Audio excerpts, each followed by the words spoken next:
A woman in the night races down a long street, one that is normally overflowing with people. The streets and sidewalks teeming, bursting at the seams. However, in the dead of night, there is nothing but the sound of silence. Only her footsteps, ricocheting off the cold concrete floor, dare to make a sound. And, as she flies by street after street, she cradles a pink bundle. The luminescent moon hangs over her head. And then she gently steadies to a walk and places the pink bundle on the ground as she whispers a solemn, "I love you," as she sees her child, the pink bundle, for the last time. That is what I'd like to say happened. But in all honesty, I have no idea. How would I have memories of when I was an infant? Truthfully, that's just a fan fiction of my origin story. How would you rate it? 10 out of 10?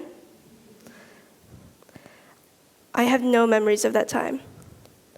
And while I wish to think that my biological mother left me up for adoption because she knew that I was destined for greatness or that because she loved me, that's just what it is. Wishful thinking. Even if I try to think of that time, it's just hazy. Like I know something was there, but I just can't quite place it. I think most people think about the butterfly effect. It's similar to the sliding glass door effect. It's the question of what would have happened if I made this choice or if I did this thing. The theory, so to speak, is that when one door closes, another one slides open, revealing a different path. So for me, I often find myself thinking about what would have happened if my biological parents had kept me, or if I was adopted by a different family. Would I be the same type of person? How would I act? How would I see the world? Don't get me wrong, I absolutely adore my adoptive parents, and I couldn't be more grateful to them. I love them with all my heart. But still, I find myself wondering, thinking about the possibilities. It makes me wonder, how can you feel the loss of something you've never had? How does something I can't even remember seep so deeply into every aspect of my life? Carol Shields, the author of Small Ceremonies, says, "The absent are always present. The emptiness that comes with an absent person without so much as a goodbye or message is, to put it bluntly, painful. I, for example, never get that closure with my biological parents. They left me on a street in China. And that piece of not knowing why that happened or what happened can hurt. It hurts even if I didn't know them. It hurts to know that every single day after my birthday, to know that I was abandoned. If I could describe it in any way, I would describe it like an invisible wound, one that constantly itches. And every single time you get close to finding that gnawing itch, you'll never fully be able to reach it. This type of grief can be generalized as ambiguous loss, also sometimes known as frozen grief. Ambiguous loss can look like a lot of different things. It could be a parent leaving their child at a young age. It could be a friend who went missing in a tsunami and was never found. It could be a relative with Alzheimer's or dementia who slowly forgets who you are. This type of grief can be generalized as loss without closure, or at least not in the same sense of finality as seeing somebody's open casket or cremation. This type of loss brings on a whole different type of baggage. The lack of closure that this loss brings is hurtful in itself. It can be so sudden in ways, unprocessable to the one experiencing it, like the ground being ripped right out from underneath your feet, especially because you'll never get to ask them.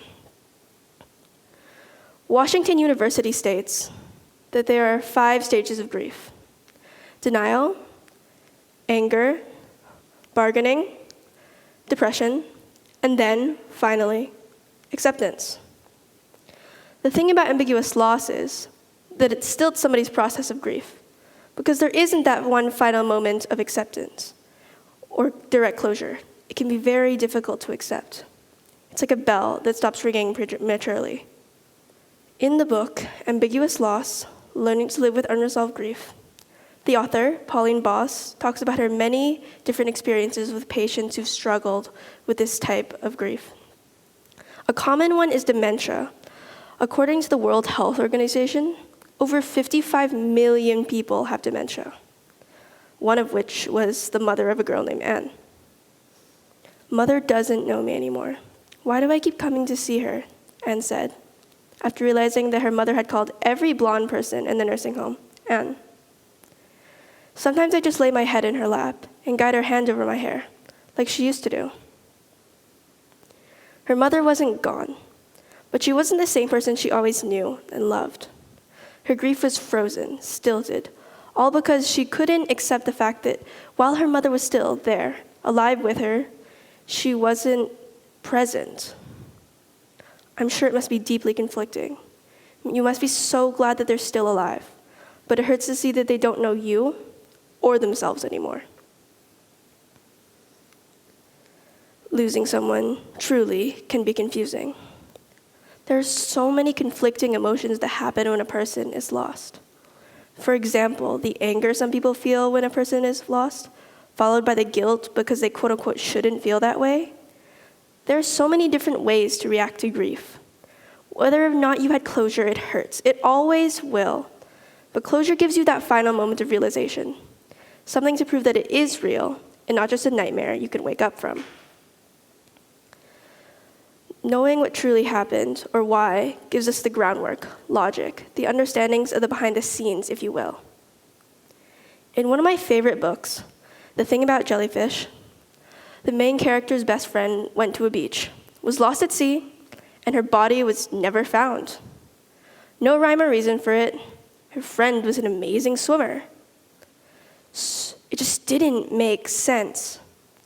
So much so that she made up stories, hyper-fixating on jellyfish, trying to prove their involvement in her death. She just couldn't accept the fact that her friend just died, that it just happened.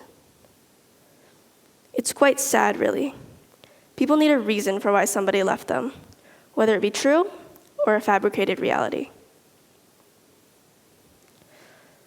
Not everybody will get closure from whom they've lost.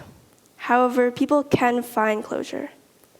I'm probably never going to get a reason from my birth parents, and will never get that final recognition she craves from her mother. The protagonist in The Thing About Jellyfish will never see her friend again to ask what truly happened. At the end of the day, ambiguous loss is heavily intertwined with the inability to accept the loss you experienced. Grief has a fickle nature, because just like most things, there will be bad days where the grief is almost palpable, where the confusion of it all catches you off guard, and suddenly you're back to bargainings and what-ifs. Even I, somebody who's dealt with these feelings for as long as I can remember, still feel that loss. It's incredibly difficult to find solace without direct closure, because there's always that question, that why. Where are you? Why did you leave me? Why did it happen like this? And those questions turning and turning in the back of your head will always be there. Truthfully, I can't tell you how you should try to heal, because there are so many different methods and not everything may work for you. But I can tell you what not to do. Don't undermine your feelings. Don't pretend it didn't happen. Don't leave your wound open, because ignoring it and pretending it doesn't exist will only fester an infection, one that will make your heartache worse than before. So even if you may feel stupid for grieving something that you've never had or being hung up on something that happened ages ago, regardless, your journey to healing is valid. Your loss is as real as anyone else's. To quote one of my favorite lines from Kung Fu Panda 2, that's the thing, Shen. Scars heal. No, they don't. Wounds heal. Scars, they only fade. And to add on, wounds can eventually become scars, but only if you let them heal. Only if you don't scratch at the scabs and reopen them. Only if you give yourself time and distance. So, even if you cannot get direct closure, I hope you can make that closure yourself. Acknowledge your feelings, accept the reality, and do your best to move on. Try not to itch at the scabs, give them time to heal, and one day they will scar over and eventually fade.